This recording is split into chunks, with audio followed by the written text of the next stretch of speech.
You are listening to Meet the Thriller Author, the podcast where I interview writers of mysteries, thrillers, and suspense novels.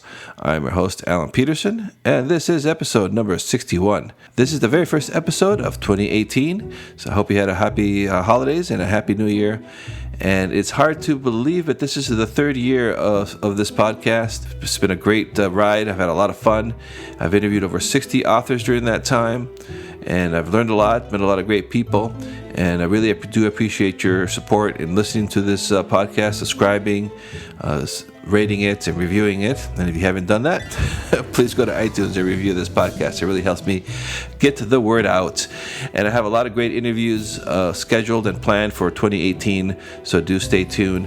And we're starting the year off with a bang. I'm interviewing Stephen Konkoly, who is a USA Today best-selling author of over 20 novels and novellas.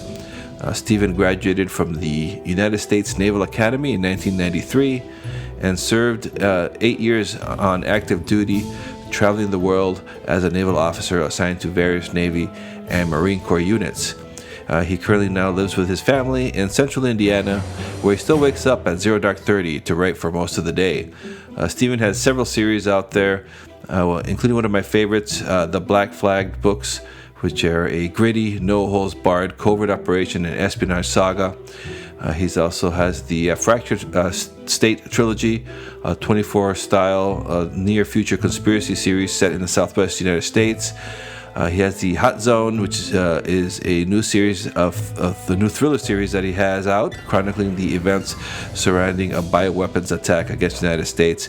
He has other series out there. We're going to talk about all those and his writing process and a whole lot more. So stay tuned for my interview with Stephen Konkoly. I have Stephen Konkoly on Skype. How are you, Steve? Great, Alan. How are you doing? I'm doing good. Did I pronounce your last name correctly? I always a little bit. Is it Konkoly? Everyone gets a pass on my last name, so it's actually Konkoly. Konkoly. Oh, sorry about that. There's no way you could get that right. People that get it right, it's purely by mistake or chance. So. Oh, I'm glad I asked then. So. Yeah, I'm not impressed when someone gets it right because I know it was just a wild guess. So thanks so much for being on the podcast. I really appreciate it. Can you tell the listeners a little bit about yourself, your background? Yeah, sure. So I'll give you the long, short, actually short bio. I graduated in 1993 from the United States Naval Academy. I have a Bachelor of Science in English, which is kind of one of those torturous degrees at the Naval Academy. So I studied electrical engineering, calculus based. In the same semester I studied Shakespeare. So I'm a very odd graduate of the Naval Academy. After that, I went into the fleet, where I spent 8 years actually working half of it with the Navy and the other half with the Marines. About 4 years in, I decided I wanted to do something different. Ships were fun. But it really wasn't my thing. So I signed up to be a naval gunfire liaison with the Marines out of Camp Pendleton, and I got to basically help them to call in fire from ships. Not something they do or have ever done, I think, recently, in recent history. But it is a field, an expertise field out there, very small, and I got to do that. And so I spent the next 4 years working with the Marines. So I've seen pretty much every operational aspect of the military, including some special forces, because we did teach that as well. And did you always have an interest in writing, even when you were in the military, or is that something that came later in life? That it definitely came later in life. I mean, I am not one of these, was always pining away to write a book or a story. I am definitely I always have I'm like a daydreaming, constant daydreamer. I always have scenarios and things going on in my head. I read a lot, tons, and movies. So I have a very vivid imagination. I just did. Yeah, it wasn't until late. I want to say 2008. So I'm definitely a late bloomer when it comes to writers, I think. Wow, but you've been very prolific because you have 20 novels out. Yeah, I feel like I'm 60. No, I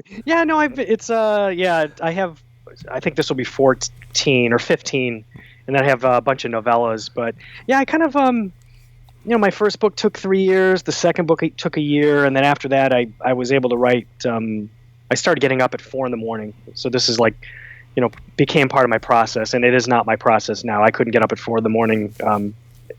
If I had to. During an air raid or something at this point. But I got up for, I want to say 3 years in there, and managed to get 2 books done a year.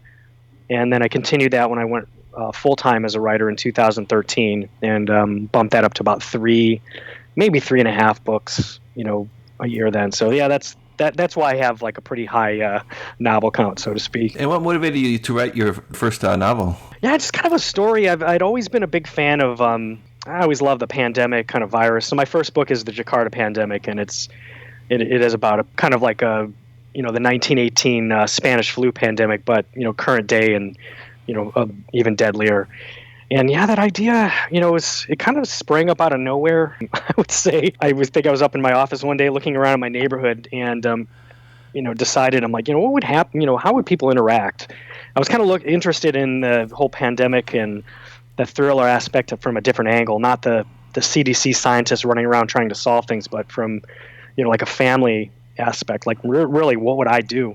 Do you not hang out with the neighbors? Do you quarantine yourself? So it started out with that idea, and I did about 6 months of research, like way too long. I mean, I could have started writing the story about a week into the idea. Just kind of morphed, over 3 years. I mean, the story changed a lot over that period of time. But it caught the bug after that. It started selling, I'd say unexpectedly. 2010 was kind of like a year or so into where self-publishing kind of, became a pretty viable angle or, way to do it. And yeah, that was it. The rest is history. Did you when I started selling, did you start thinking, oh, maybe I could do this for a full-time job, or did that come later?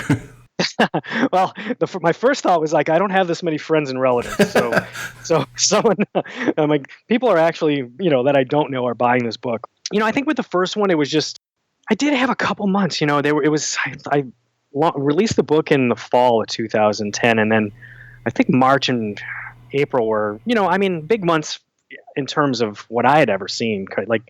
And I did kind of have that feeling. I'm like, if I had 5 or 6 of these, this could definitely be a viable career path. And every year I added more titles, and they kept selling, and I built up a mailing list and a following. Like I said, it was about 3 years in when I had 5 books, where I was like, I had essentially replaced my my day job income, and I had done it consistently for a couple months. And of course, the month I'm not even joking, I quit my job quite suddenly. And that ended up right like a week after that. I had the worst like 60-day run I'd had in like 3 years. So I didn't tell my wife that at all. She would have flipped out. It was a bug of this could actually work, and then it did. Yeah, I remember seeing your books. I actually kind of went back because I was kind of curious, because I've read several of your Black Flag books, and I bought the first one. It says here Amazon on December 20th, 2012. So yeah, yours were the first you're one of the few that I started seeing thriller authors that were putting out these great books and on your own. I thought it was so cool, and kind of I found inspirational when I started to write. So just so that's kind of cool. Could you tell us a little bit about your series? Because you have 2 series out right now, or yeah, well, actually I think actually 4. So 4. Wow. Well, we'll stick to the more thriller. I have a what I would consider to be a post-apocalyptic dystopian thriller series, the PERSEID COLLAPSE books. And those, they're definitely thrillers, but I think the Black Flag type books, I have 2 core series. So yeah, I'll tell you about those real quick. So the Black Flag books that you described, I had started writing those in 2011. Like I said, it took me a year to write the first one, and I was really looking for it had been a while since I had read what I considered to be anything that really kind of grabbed my attention. I think that was at the point where I'd kind of fallen out of reading Clancy, Ludlum. These are I grew up on these guys. Frederick Forsyth, I was into at that point. I was reading backlist stuff, and Brad Thor and Vince Flynn. They were all very popular at the time too. But I was looking, and I'd read a few of those parts of them, and I wanted to come up with a different kind of a different angle to the whole Black Ops, you know, that I would say that not trope is not the right word, but you know what I mean. Mm-hmm. It's like the formula that a lot of these series are based on, and instead of going with the special operations soldier or even the disgruntled kind of Mitch Rapp character that kind of morphs into an assassin, I went with kind of what I thought would be kind of a novel, almost like a slower approach, where like the idea was that the military just canvassed all their officers and like senior enlisted, and they were just looking for people that had kind of not loose morals, but they're essentially sociopaths on a certain scale. And they took all of them in, and they did further testing on them until they identified some that they thought that they could turn into really hardcore operatives that would not have trouble skirting the law and doing things that even like deep cover Delta Force or SEAL Team 6 DevGru guys would even be asked to do nowadays. And with your military background, I mean, that must really give you an edge amongst everyone else who's got to do a lot of Googling to figure a lot of that stuff out. Did you find that helpful when you started writing these thrillers? What I think is helpful is so I mean I haven't been on active duty since 2001. So to say that I'm I mean when I always tell people when I left, they did not I never held a rifle that had rails. You know what I mean? For attachments. I mean, literally, I never held a rifle that had anything like that. Night vision was like the coolest thing that I ever carried around when I worked on the ground with the Marines. So, but I think the advantage, if you call it an advantage, is that I can very easily, through a Google search at new technologies, I know where to look. And I do know what's possible, and I have contacts that if I have any questions or I can't find something in an article, that I can at least make up close enough to the truth. Then I'll reach out to these contacts just to see, am I missing something? Can this be you? What's the newest generation vehicle coming out? What are they going to replace? Stuff like that. But I take pride when I create something that's close enough to reality, but actually doesn't exist. That I get questions all the time in email. Does that that automated? I created like this mugs. I don't know if you remember in Black Flagged Apex. It was this very slow moving vehicle that didn't trigger motion sensors, and it would take readings of like Wi-Fi. So it was basically designed to breach a perimeter, and that was definitely made up. Mm-hmm. But people are like, oh, that thing is awesome. I couldn't find it anywhere on the internet. I'm like, yeah, you won't. Yeah, the government would love to have that, though. Yeah, they probably do. I'm going to say, if you can think of it, it probably exists. When you're writing all these different series, do you focus on one at a time, or are you writing in two different worlds at the same time? So I really should focus on one world, but different. So I wrote 4 books in the Black Flag series. And I wasn't burned out with the series, but I definitely kind of felt like I needed a little break. Especially when you're writing 2 books a year in a 2 to 3 books a year in a series. I think that's a lot. So I switched over to this dystopian post-apocalyptic series. And that genre was I must have just predicted it perfectly because that genre took off right about when I started that series. So it took me almost 3 years to get back to another Black Flag book, writing Black Flag 5. And I think that's kind of the way it's going to happen. I'm going to fit in the 6th book, which will close out the core series, over the next year or 2. But yeah, it's hard to write in multiple series because I'm always chomping at the bit to get to either. I love them all, and they're like, it's like all your children. There's not, I just want to take them all at one time and hug them and give them the attention they want. But you can only focus in one direction. But since they're very similar in style and voice, it's not hard for me to go back and forth between them. And so that's the book that you have coming up on November 30th. It's Killbox, right? That's on the Zulu Virus Chronicles. That's right. That's the newest one that's coming out. Yeah, that's so that's a series I started earlier in the year, and I wanted to.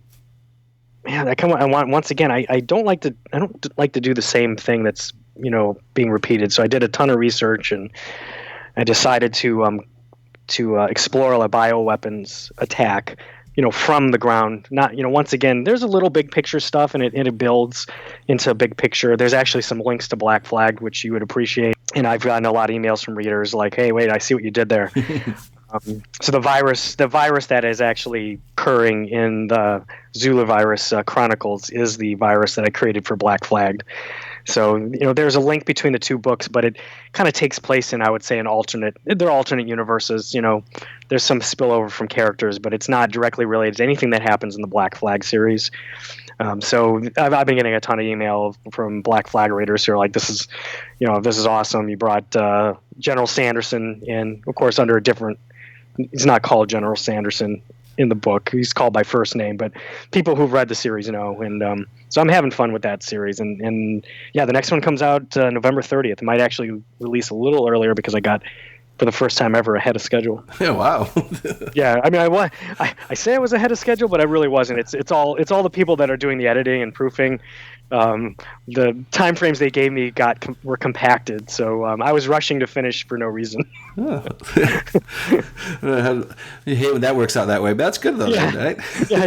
I'm sitting there like popping anxiety medications, because I'm trying to figure out how I'm gonna finish this in 2 days, and then I get it to him like, "Awesome, hey, another project just cleared. I'll get on it today."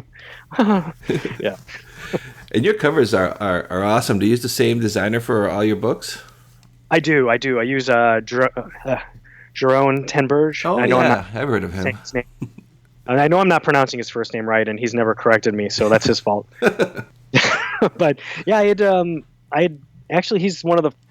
the first cover artist I ever contacted, and I contacted him through Blake Crouch because Blake Crouch used him a lot early in his career, and I really love those covers. So he's come up with some amazing stuff. When you start to write your novels, what's your style? Do you have do you do a lot of outlining before you even sit down to write, or do you just get the idea, do some research, and then start writing the story? It kind of depends on the story. I mean, a first book in a series, there's always a lot of world building. Mm-hmm. The Fractured State series, that's my other kind of more mainstream thriller series. That's set 20 years in the future, so it's a little bit dystopian, but it's the same world that we're used to working and operating in. But being set 20 years out, it required a lot of world building. So that one I did a lot of research. Probably a month of this idea, that idea, plotting. Coming up with certain plot points. I'm about a half what they call plotter, pantser. That whole kind of dichotomy. So, I like to have the bones, the skeleton of the story, and know where it's going, and pretty much know where it's ending. I don't think I've had very many books at all that have, the endings have been really just so, drastically different or going in a different direction than I thought. It's usually how I get there that will differ, and I leave that loose on purpose. So that I can get there however makes sense. Like the events that occur in the books are pretty quick, like a day. Is that something that planned out beforehand, or how did you get that concept?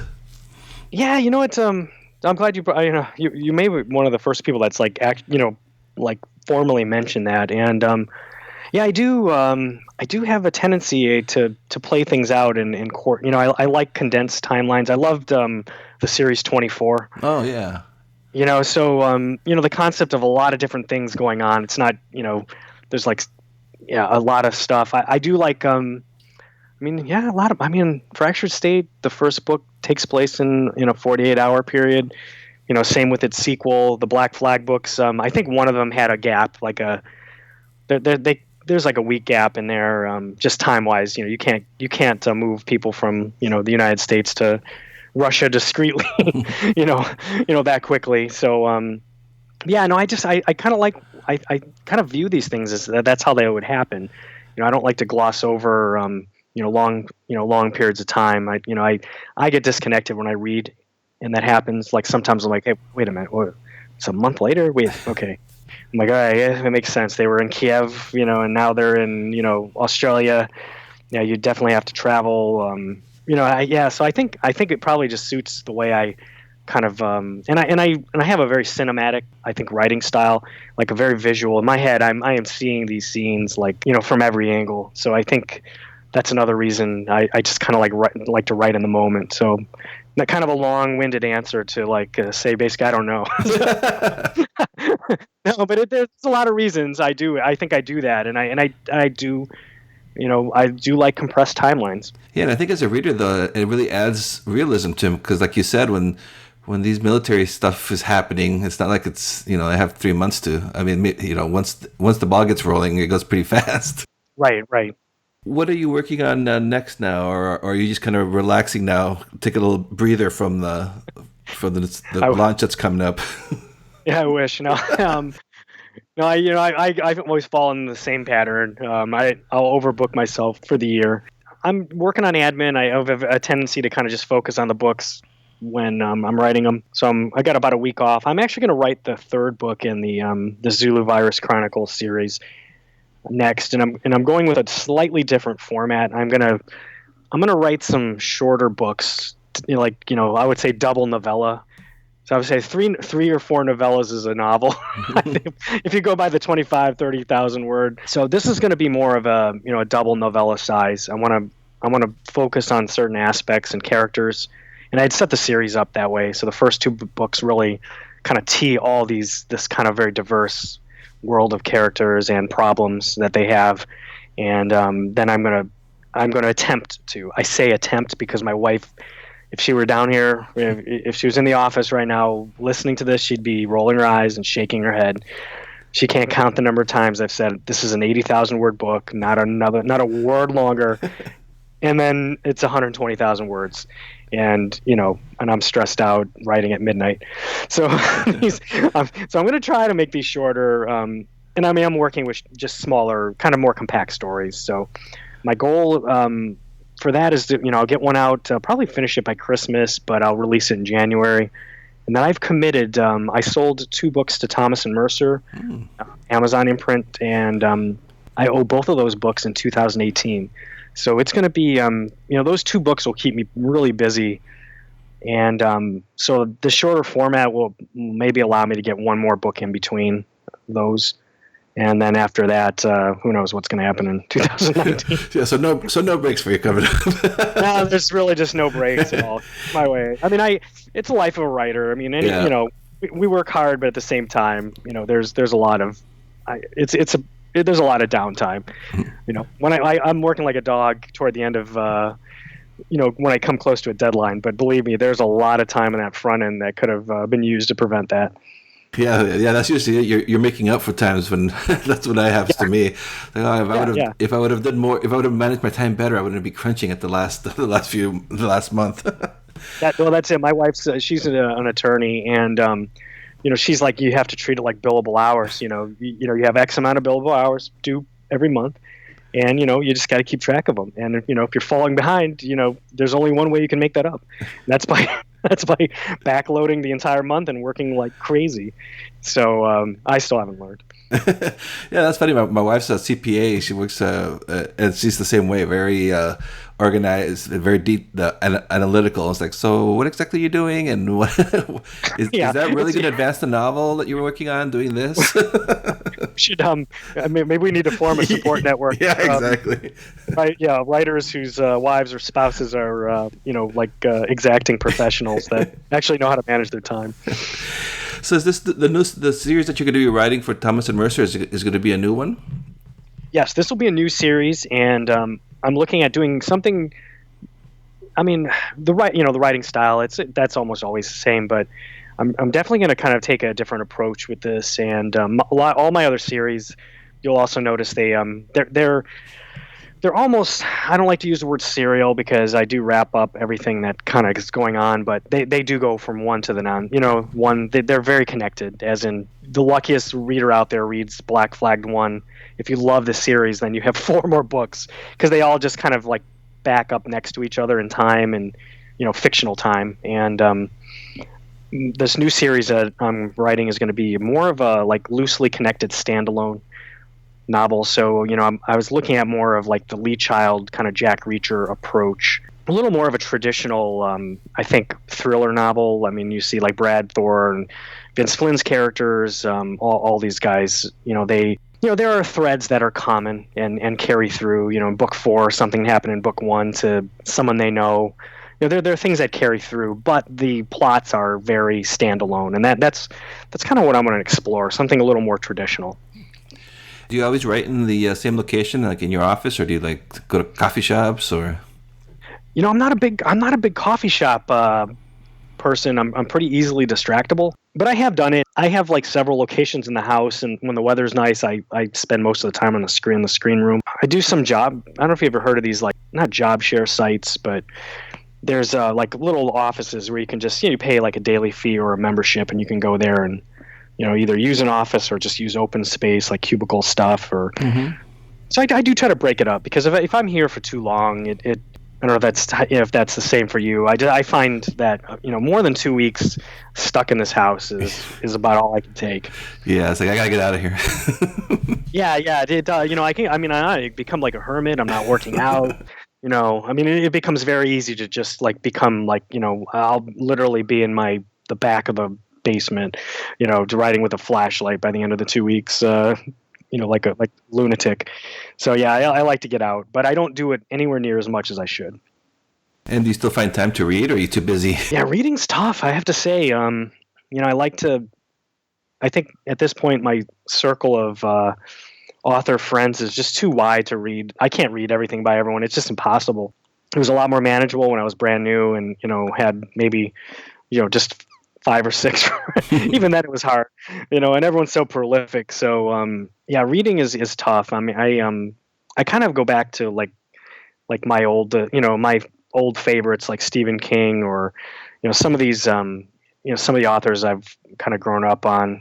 I'll reread some Frederick Forsyth or even Clancy stuff. I hate to reread, but, sometimes I just need an out, something. Even reading a book by someone else, someone who's like another, indie author, or someone, Thomas and Mercer, or anyone I know, is kind of like, I feel like I'm working. So I don't know if does that make sense? No, yeah, absolutely. Yeah.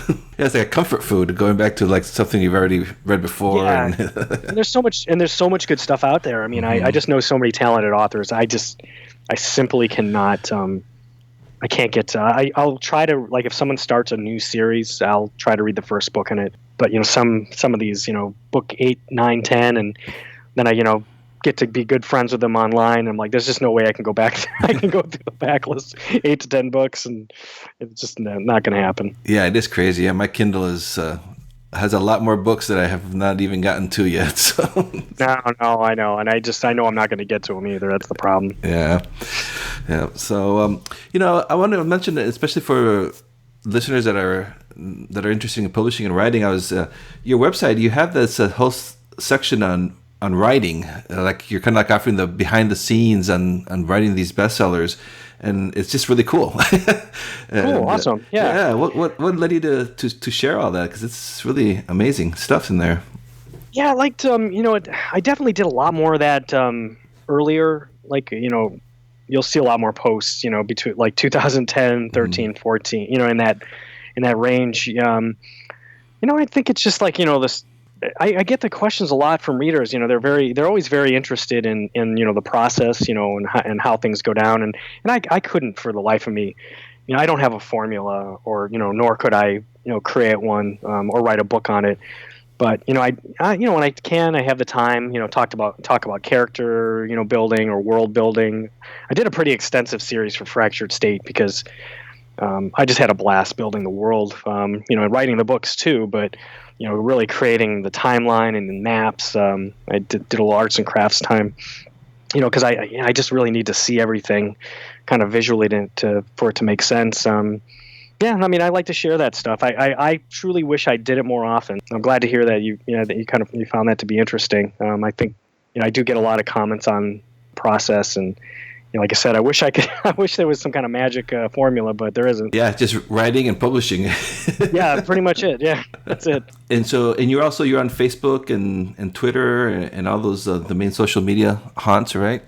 Yes, yeah. If you type in Stephen Konkoly, you'll bump into me somehow. Yeah, and then the website is stephenkonkoly.com, right? And I'll have links to that on the website as well for the listeners. But if you put your name in there, they'll find you. But there's good stuff in there. I really highly recommend it for Awesome. for people. Thank you. So, all right, Steve, I want to thank you so much for taking time to talk to me today. I really appreciate it. Awesome. Hey, thanks for having me on. And for the listeners, I do engage. I love engaging with readers. So any questions, you can contact me through the blog or however. You may not hear back from me right away, but based on my schedule, but you will always hear back from me. So thanks. All right, that's awesome. Thank you. Thank you for listening to this episode of Meet the Thriller Author. I'd like to ask you to please review and rate this podcast over on iTunes. It really helps me get the word out. If you take a few seconds of your time to do that, it would be much appreciated. You can also visit my website at thrillingreads.com/podcast for show notes on this episode, as well as information about the podcast in general. And you can also sign up for my mailing list there. You'll be getting special offers from our guests, as well as information, behind the scenes information on the podcast. And please do visit my author website at alanpeterson.com. I appreciate your support. And so until next episode, I will talk to you then.